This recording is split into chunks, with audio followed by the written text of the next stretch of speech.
Aren't you tired of losing? Aren't you tired of waking up every morning feeling like you could be more, like something inside you is screaming to come out, but you keep pressing snooze on your own potential? There comes a point in every man's life where he looks in the mirror and realizes the enemy isn't out there. It's in here. It's the reflection that stares back. It's the voice that says later. It's the comfort that keeps you weak. You say you want success. You say you want respect. But the truth is, you're comfortable losing. You've built a home in mediocrity and decorated it with excuses. The most dangerous opponent you'll ever face is not the competition, not the economy, not the critics, but yourself. It's the voice in your head that tells you to rest when you should rise. It's the hesitation that appears right before a hard decision. It's the fear that convinces you to stay where it's safe, even though everything you've ever wanted lies on the other side of risk. People spend their whole lives blaming outside forces for their lack of success, bad luck, unfair systems, lack of opportunity. But the truth is, most battles are lost internally long before they ever happen externally. The war for greatness is fought in silence in your own mind every single day. When you look in the mirror, you're not just seeing a reflection, you're seeing your greatest rival. That reflection knows every excuse you've ever made. It knows every time you said you'd start tomorrow. It knows when you lied to yourself, when you avoided the hard work, when you chose pleasure over purpose. You can't hide from it. You can't outsmart it. The only way to win against that version of yourself is to destroy the habits, fears, and beliefs that keep it alive. The reason most people lose is that they never hold themselves accountable. They build their lives around comfort and then wonder why they never grow. They convince themselves that small excuses are harmless, but those small excuses become habits, and habits become destiny. Every time you choose to skip effort, every time you say, just this once, you strengthen the weaker side of yourself. You feed the enemy within. It becomes louder, more convincing, more powerful, until one day you stop dreaming altogether and start surviving. To win against yourself, you have to stop living by emotion and start living by principle. Emotion says, I'm tired. Principle says, do it anyway. Emotion says, it's not fair. Principle says, adapt and overcome. Emotion seeks comfort. Principle seeks purpose. The stronger side of you is always built on discipline. And discipline isn't about motivation. It's about control. It's about refusing to let your feelings dictate your actions. Because if your emotions control you, your potential will always remain a prisoner. The world respects results, not reasons. You can explain why you didn't make it, but explanations don't build empires. Excuses don't change outcomes. What changes outcomes is action. Consistent, unrelenting action, even when you don't feel like it. You must become ruthless about your standards. If you tell yourself you're going to do something, you do it. No negotiation, no delay. That's how you weaken the enemy within. Every time you follow through, you take back control. Every promise kept becomes a weapon. Winning begins with honesty, brutal, uncomfortable honesty. You must look at your life and admit where you've been soft, where you've been avoiding responsibility, where you've let fear win. That level of honesty hurts, but it's necessary, because only when you confront the truth can you change it. The weak side of you thrives on denial. It survives on your willingness to pretend. Stop pretending. Acknowledge it, face it, destroy it. Every successful person you admire has fought the same inner war. The difference is they didn't surrender. They recognized that discipline, focus, and consistency were their shields. They built routines that didn't depend on motivation. They understood that real growth happens when you do what you don't want to do. The enemy within can never fully disappear. It waits for moments of weakness. But the more victories you earn against it, the quieter it becomes. In the end, success isn't about conquering the world, it's about conquering yourself. The moment you stop letting fear, laziness, or doubt make your decisions is the moment everything changes. You don't need to find strength. It's already inside you, buried under layers of hesitation. Remove them. Expose your potential. Become the kind of person who looks in the mirror and sees not an enemy, but an ally, someone who has mastered himself so completely that no outside obstacle can compare. Because when you defeat the enemy within, the world outside has nothing left that can stop you. Comfort is one of the most deceptive forces in life. It disguises itself as peace, as rest, as happiness, But in reality, it is the quiet assassin of ambition. People think pain is their enemy, but pain is honest. It reminds you that you're alive and growing. Comfort, on the other hand, whispers lies. It tells you that you've done enough, that you deserve a break, that your goals can wait. But every time you choose comfort over challenge, you move further away from the person you could become. The most dangerous place you can live is not in struggle, it's in safety. Safety makes you forget hunger. It makes you forget why you started. Greatness and comfort cannot coexist. Every person who has achieved something extraordinary had to sacrifice ease. They had to wake up early when it was dark, keep working when everyone else was resting, and push through the moments when their mind begged them to stop. Comfort tempts you to settle, to say, this is enough, even though deep inside you know it isn't. The truth is, comfort has never created anything legendary. It creates ordinary people living ordinary lives, repeating the same patterns day after day, waiting for something to change without ever doing what it takes to make change happen. Most people don't fail because they're incapable. They fail because they get comfortable too soon. They achieve a little progress and then slow down. They feel a little success and stop pushing. They think the fight is over, but it's only just begun. The moment you think you've made it is the moment you start losing it. Comfort is seductive because it feels good in the moment, but it always costs you in the long run. The pain of effort lasts hours. The pain of regret lasts a lifetime. You can always tell who's addicted to comfort. They talk more than they act. They have plans, dreams, and ideas, but no movement. They want to be great, but not at the price of discomfort. They'll say, I'm waiting for the right time, not realizing that comfort is what makes every time feel wrong. There will never be a perfect moment, a perfect opportunity, or a perfect condition to start.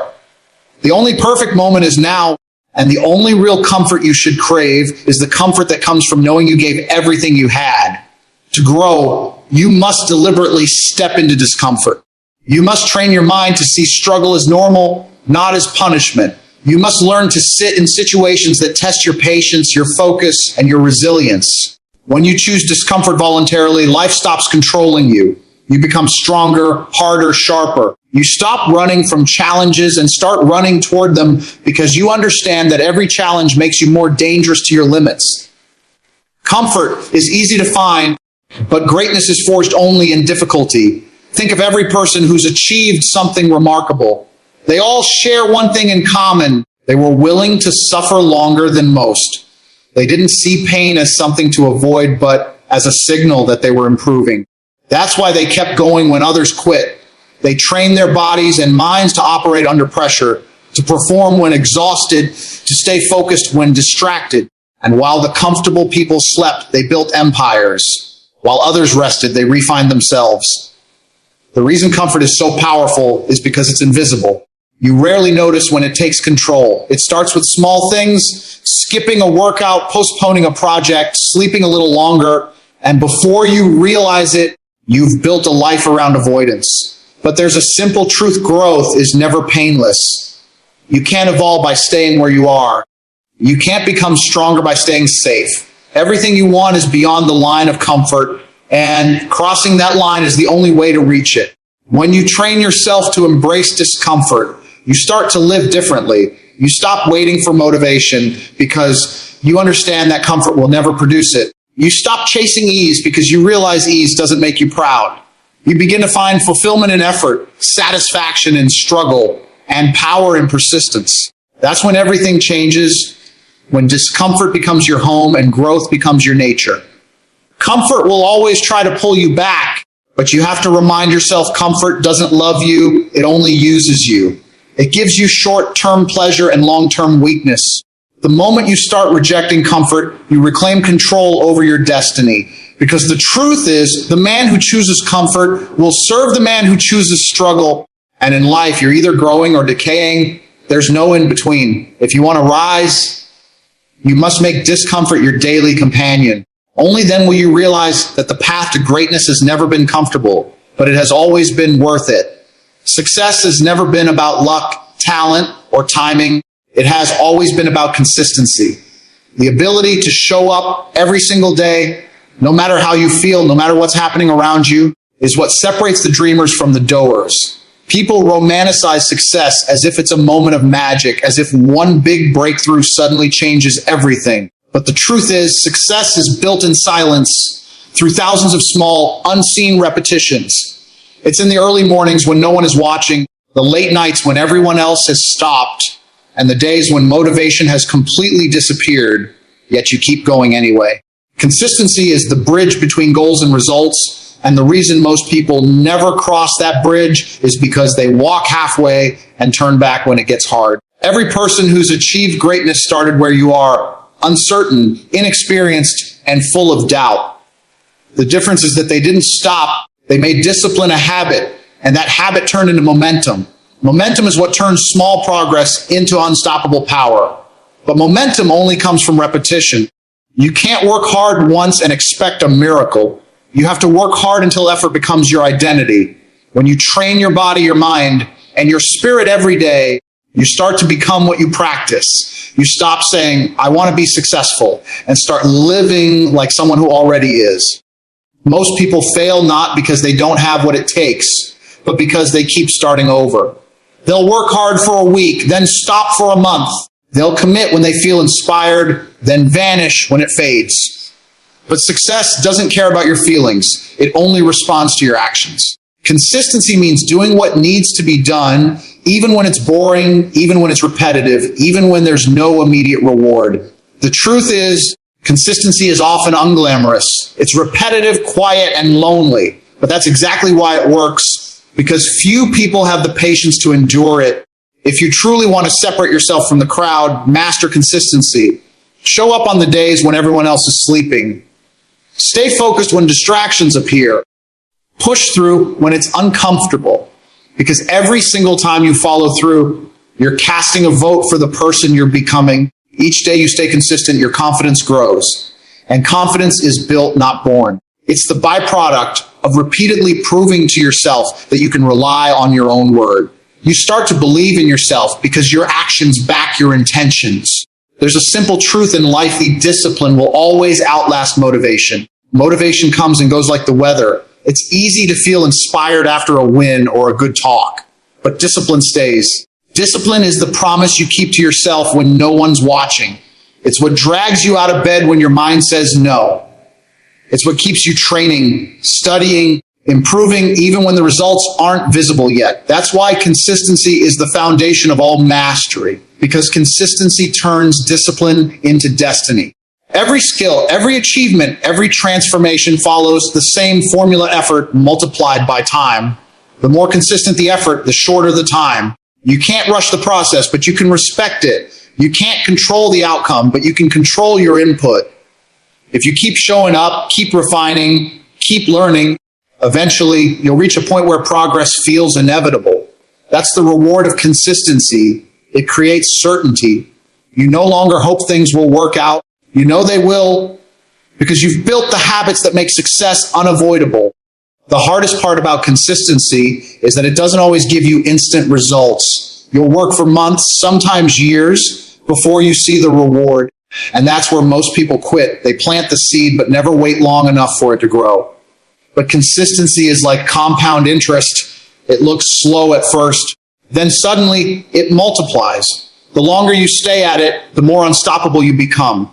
Because when you've built consistency, you've built control. And when you control your habits, you control your life. So if you want success, stop chasing intensity and start mastering consistency.